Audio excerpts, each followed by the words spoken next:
morning. It's my pleasure to be here and representing the technology and HR connection in the TechHR conference. So I will be leading the panel discussion, and I have the great pleasure of having Merle and Grace with me, who will be introducing themselves very soon. Myself, Saakshi Saxena, I'm currently leading the regional program management role for Asia and ANZ, and I kind of work at the border of technology, HR, and employee experience. And I would now request our panelists to introduce themselves. Merle? Hi, my name is Merle. I'm the Chief Talent Officer for the Lo and Behold Group.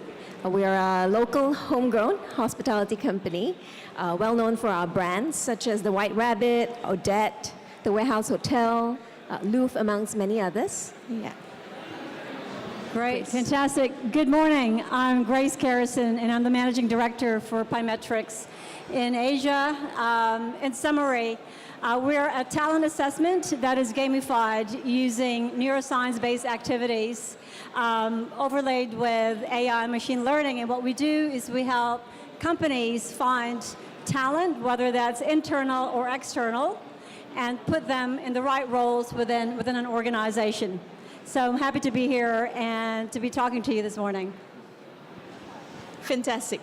So the reason why all of us are here is because we actually have battle scars from going through technology implementation. So let me start with Grace. Grace, you've been part of multiple technology implementations, and currently you lead the entire big data initiative. What do you think have some of your great learnings during the implementation? Right. Thank you, Saxi. Just by background, before I joined Pymetrics, I was actually with LinkedIn, again, running global accounts. And prior to that, I was actually with Microsoft for 13 years, selling to CIOs. And so for most of my life, I've actually been with technology. And there is a common theme as far as, what are just some of the pitfalls. One of the key learnings is really about being clear on what you need that technology for. What is it that you're trying to solve for? And how are you going to measure that, to me, is number one. Second is, it's still about people, culture, and technology. You used to call it as people, process, and technology. And at the end of the day, from an HR perspective, there's a lot of HR technologies out there. So think about what would be that change management that's going to be required, not just from a people in HR or talent acquisition, but it's about who's going to be impacted around the hiring managers or any other stakeholders in which the things that they're used to doing today is actually going to change, and what is the best way to communicate the benefits to them, but also is to communicate that staying status quo is actually not the way to go. That's a great point. So I think what you mentioned was very, very critical, because when we look at actually landing technology, it's more about the culture of the organization. Is it an approval-based organization? Does every process needs various approvals from, say, finance or HR? And the ability to understand the culture bit is very critical in actually landing the overall thing. So thank you for that. Merle, I've told you this before, and I just love the name of your organization because I think the customer hook starts from there. So being in an industry which is so heavily capital intensive, like the assets are actually the properties that you guys buy, having people who are hired in large numbers and who are actually working, so having a constant revenue stream and a capital expenditure stream, what do you think is the business case for leading digital transformation in the hospitality industry? I think it's one of the, it's probably in every industry. You hear it said that, our people are our biggest investment, right? You hear it said that, our people are our biggest asset. I think in the hospitality industry, it's even more acute. It's even more critical. Why? Because, like we say in the Lo and Behold Group, it is our passionate people creating awesome experiences and indelible moments for our guests that actually translates to the business doing well. And I think it's so real in the hospitality industry. I think be it other companies, you'd hear the same reflection about the guests being really important. So I think for us, that's really the crux of everything, right? So if you think about, in the hospitality industry, other than real estate, honestly, the people is the biggest investment that the company can have. So for us, when we think about our mission statement of creating an awesome experience, we sat back and we asked ourselves, well, if our people are so important, then how is it we don't invest in HR? How is it we don't invest in our people? So when we started on that mindset, then I think, and that started to permeate the organization, and that's when we had our management discussions, and we put forward the business case for actually an investment in HR. I think we talked about this on the sidelines as well. Investment in HR is always the last thing in everybody's mind, but yet at the same time, we say that people are our biggest asset. I think it's such a conundrum that it's sometimes hard to reconcile, I would say. But it's not enough to go into a meeting and say, hey, our people are our biggest asset, right? So you got to make an investment. I think, you also need to translate what that value could look like. So at the Lo and Behold Group, when we started, finance and HR, basically at the corporate administration level, we were so manual in so many ways that I think some of you here might be able to understand. I think a lot of it was, emails were great, but other than that, everything was manually done. So for us, when we said, okay, in absolute terms, what that transformation would lead to, what kind of value-adding impact, at the crux of it was to enable that we have a good one-to-one interaction with our people instead of being inundated by a lot of the corporate administration work that we were currently under. So we measured a little bit of the transaction time. So if it's just to run the payroll, it takes 5 transactions between 5 different people, us and our venues. That's actually that many number of man hours that you lost. So we actually had to put those together and actually put up the case for transformation within Lo and Behold. Yeah. Oh, that's a fantastic story. And I do agree. I think when it comes to implementation of HR systems, we do take them towards the end.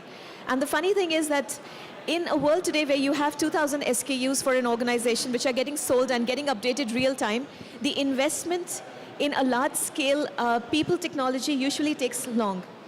I think for Microsoft, I think one of the core things is, and I've seen a lot of blogs saying Microsoft's all about productivity. One of the biggest reasons why we would undergo or actually build a business case for the implementation of technology is to make sure that your people are able to use their time as productively as possible. To ensure that the 8 hours or so which an employee spends in office is spent on things which critically add value to the business and are not spent in, like you mentioned, running the admin tasks and just getting things from mail to Excel to PowerPoint. So that's a great story and a great pitch. So we've all talked about the glamorous part of technology implementation, and it sounds cool when you see the ads and when you see the peppy music behind saying people are becoming more and more productive and everything is on the cloud. Let's talk about the not so glamorous part of technology implementation. Let's talk about some of the biggest pitfalls that you guys have experienced, so we can all learn together here. Yeah.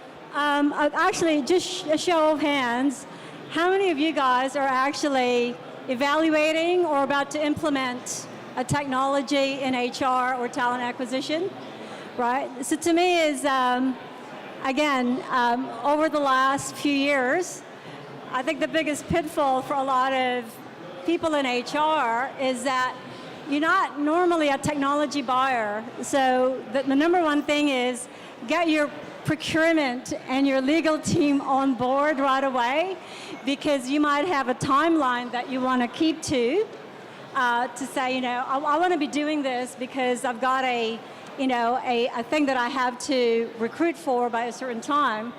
But you might go down a certain path and you go, you know what? The last time I actually onboarded a vendor was 2 or 3 years ago, and the governance has changed ever since. So to me, that is the simplest thing that you can do as as an HR professional or a TA professional when you do want to embrace technology, is really understand what your governance process is to onboard a vendor, because that could delay you by a couple of months by the time you go through your information security, your vendor assurance, and to me that's probably one of the, a small pitfall, but it could delay the timeline that you might have in mind. So that's one. The second one is don't have FOMO.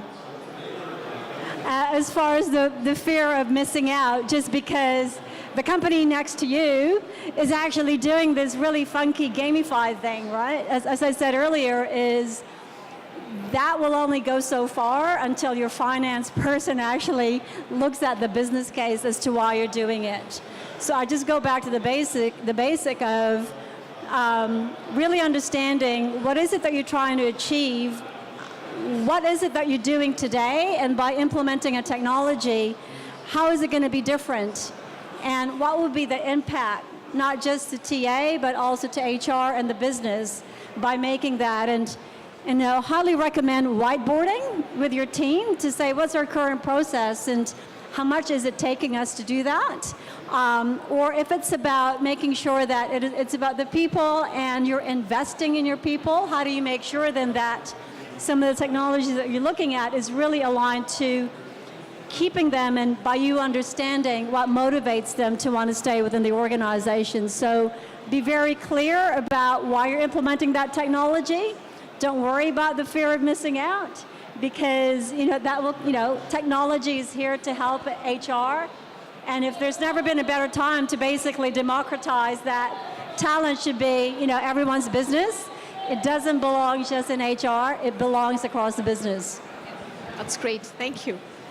I think for me, I put it as ABCs when I think about it, because when we start, it's easy to say that I'm going to transform using technology. I'm going to use technology to drive change in the organization and elevate our business processes, right? Make it streamlined, make it efficient. It's easy to say all of that, but the reality when you actually hit the ground of having to implement or deploy, design and implement, there are really quite a number of things that we should look out for.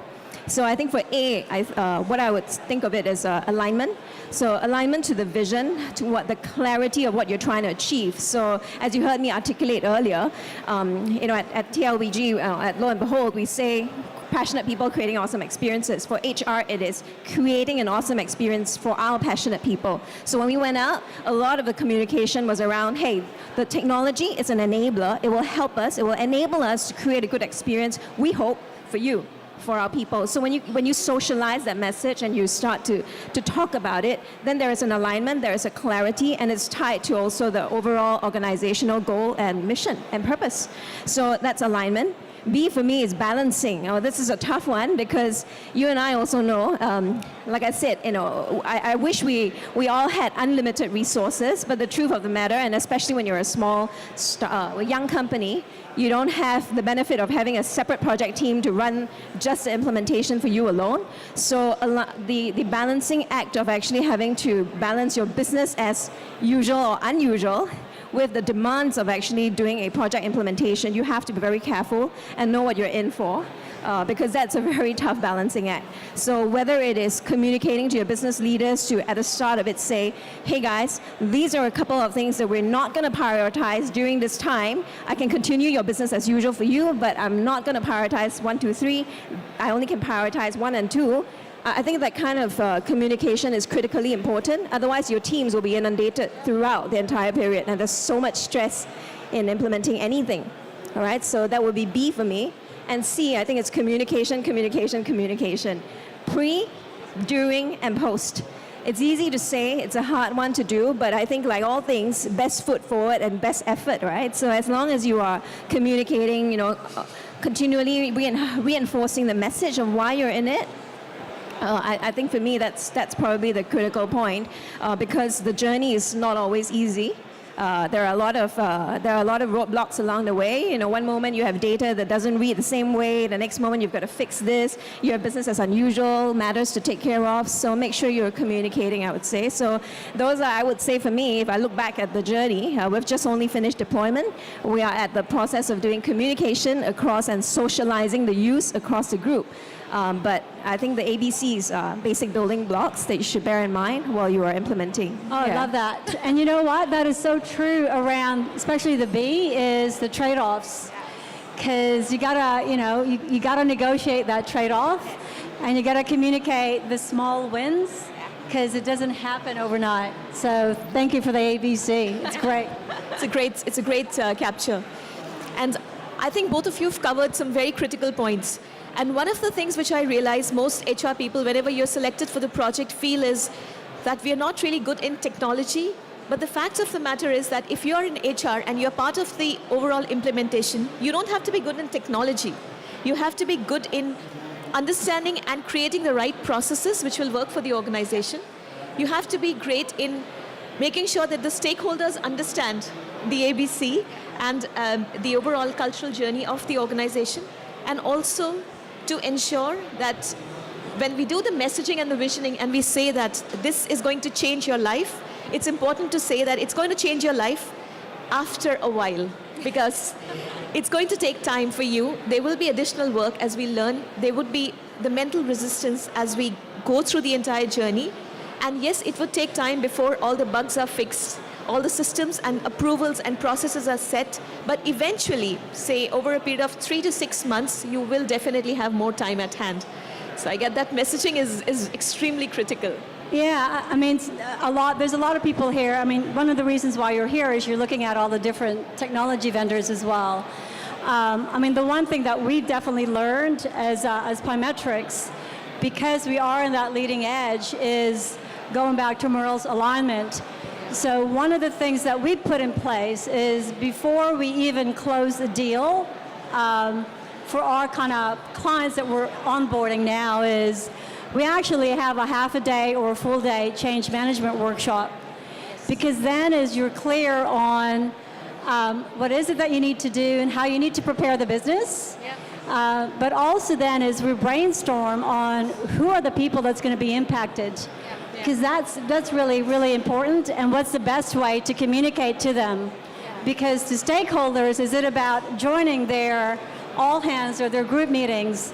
For certain people, is it a one-on-one, and how do you have that ongoing communication? And if you are looking at evaluating vendors out there, ask them about how are they going to help you drive that change within the company, because it's not just about buying a technology, and and hopefully they are offering that that help around change management, because again, I highly recommend that to help you with the alignment.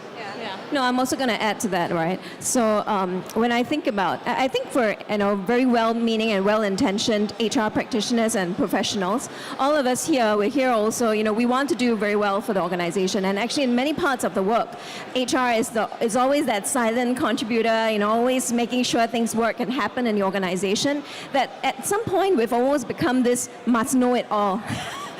Must get it right, must know it all. For some reason, I don't know, for some strange reason like that. I think the time and place is also very unique, because you're in a time and place that there are startups coming up, even in Singapore or elsewhere. There's this prototyping approach. Let us try it, and if it doesn't work, we're going to fix, we're going to tweak, we're going to get it right. We're going to get it right, but it doesn't mean that you don't have deliberate thinking before that. There's a process of evaluating and all. So I found it myself fairly freeing to actually have to adopt a design thinking approach, to actually say to the business, look, we've talked about it, we've thought about it really hard, and these are the things that we've considered, these are the design principles, these are the pros and the cons, and out of that context, this was the best decision. We went ahead and we made it, but it's not going to be perfect, it's not going to be a bed of roses. There are going to be times where the systems, even however user, what did I call that, UX, UI type interface, right? It's still going to let you down. It's not perfect. So I think, being able to embrace that, and even as you communicate to the business to say, hey, if anything doesn't really quite work the way that you thought it'd be, it's okay, we're learning together. And isn't that the learning mindset that we've been talking so much about? But yet at the same time, we have to embrace that fear of maybe not getting it right the first time. But that doesn't mean you didn't consider all things. It's one of those unique points. True, very well said. Yeah, I think the ability to push accountability on everybody and not let it rest only on HR is definitely something that we all need to look at. So there has to be stakeholder alignment, and I think what we do at Microsoft is, if just the verbalization is not okay, get it signed. Let people sign on the change sheet saying, this is what I'm committed to, and this is where I will contribute. And one of the exercises, I know you were speaking about how to bring it all together. I think one of the things that we've done in the past is we do something called a swimming pool exercise, where you create like a large swimming pool, and you give everybody their name tags. So people, before we start on the alignment, they'll come and they will plug in their names wherever they are, whether they are bystanders, whether they're actually waiting at the edge of the swimming pool, whether they're inside the pool. And those people who are actually inside the pool become your evangelists or your fans. Use them to drive the message across. So Swimming pool pond, is it? Or the pond? We'll put that in our change management kind of framework. I might also borrow the swimming pool. yeah, it works. So I know we can chat quite a bit, but I just want to check with the audience if they have any specific questions. If any of you guys are dealing with something that you would like. Do we have microphones for the audience? My question is with senior management, because the change, usually, for example, we have a LMS system, and then when you ask them to approve, they don't go to the LMS system. They say approve in the email because they don't want to navigate the system. They just they are the last to adopt a technology because age-wise as well as they are busy and they are usually not that very tech-savvy. So they are the hardest nut to crack. So last time when we implement the success factor or performance management system, all get hang up with the Asia president because when he don't move, the rest of the workflow don't move. So this, and then the secretary got to get involved. To me, they are the hardest to overcome. So I do not know you got any magic for them or not. Merle, I think you've got that experience in implementing and change things. So for us, I agree. I think for us it was two things. There were some that were just really busy, did not do the action, and therefore that's where it stops, right? So we actually went to them and said, "Do you need any help? We'll sit with you. We'll book in a time, 1 hour, and I'll make sure that we're just right beside you, and you click through it." So actually we're in the process of rolling out the performance management review system and goal setting for 2019 using the system, and that's exactly what we did. So the ones that we felt that would need a little bit more help, but we don't go tell them. We say everybody has workshops. But for you, so we had like 3 or 4 of those together with the leaders, whether they were, so the assumption here is whether they are technology savvy or not, I will sit with you and I'll make sure you click through everything, because I think the thing is this, right? Change is, everyone has inertia. Whether it is via a technology platform or even manual forms, trust me, they won't do it. I have had manual forms for the longest time, 5-page down to 2-page, and it still doesn't get done. It doesn't get done because there's inertia. So if you sit them through, they understand it, they will walk with you. But I've also got feedback and they say, hey, the form is working fine, why do I need to do it in the system? So, for us, we'll be like, well, it's not a great experience you need to also make it very real for them. I said, how do you feel when your employee walk out of the room and 2 years later, he doesn't know where your performance appraisal form is because I don't know whether you kept it or HR kept it or I kept it. It's lost. And no one documents their conversation. So I asked them, how is this creating a great experience for your people? And in an F&B industry where you're losing people, it's, you need to retain people. How are you, how does that hurt you? And then they go, okay, I do it. So I think at the point is you need to make it quite real, and you got to hit them where it hurts a little. Yeah. And it seems like one-on-one is the best way to do it, right? I agree. Or maybe over beer. Whatever works. Thank you. Any other questions before we move on to our questions? Don't be shy. So I think the last question I had was, if there is anybody who's currently standing on the brink of metaphorically, the technology ocean, then what are your go-dos for that individual? If they're still evaluating the technology, what should they go for? So I think when you're evaluating technology, you need to be quite, I think the starting point of what we talked about, you need to be quite sure what you're trying to achieve. the reality is I think we're quite privileged today. There are various applications, off-the-shelf type, that you actually, bespoke applications that you can actually purchase or buy in order to meet your needs, right? It doesn't need to be a huge HRMS system if you don't need one. So I think that's the reality. Consider what your business, where your business is, what's required. So if I share a piece like for us, we're a young company, we're about 14 years in, and we're positioning ourselves for growth. Then thinking about what the future would be, we said, look, our finance system is really bad. HRS is also equally bad. So some we don't have, it's very patchy. So we made a decision to actually unify both HR and finance, because to us that makes sense to position us for the future. But does that mean that makes sense for everyone else? No. So I think back to the point of FOMO, you don't have to get on the bandwagon just because. Just be really clear what you're trying to achieve, I would say. I love the FOMO though. I think that's my takeaway. I stole that from Michelle yesterday. And I agree. The other one that I would add to that is that, look, there's a reason why there's a lot of HR technologies out there, right? And it's probably because the rest of your business is already embracing digitization, and now it's HR's turn to be invested in. So don't think that, so don't be afraid. And I was saying to Merle is, HR usually is not a technology vendor, a technology purchaser, right? If you're uncomfortable, partner with your CIO, partner with your IT, right? Because I know when I was selling to CIOs, they're always looking for they know the latest things, and they're looking somewhere to land it that is relevant to the business, right? And so that's one. The second thing is that now's the time to be in HR and TA, because technology is there. And it allows you to basically, have the insights to transform your role. So again, we have a session this afternoon, a bit of a plug, 2:50 in one of the rooms on the left out there. But it is about how do you redefine your role, because technology is here to really elevate and augment what you do in your role today. Very well said. So I think for us here, we will all be available if you have questions one-on-one as we discussed.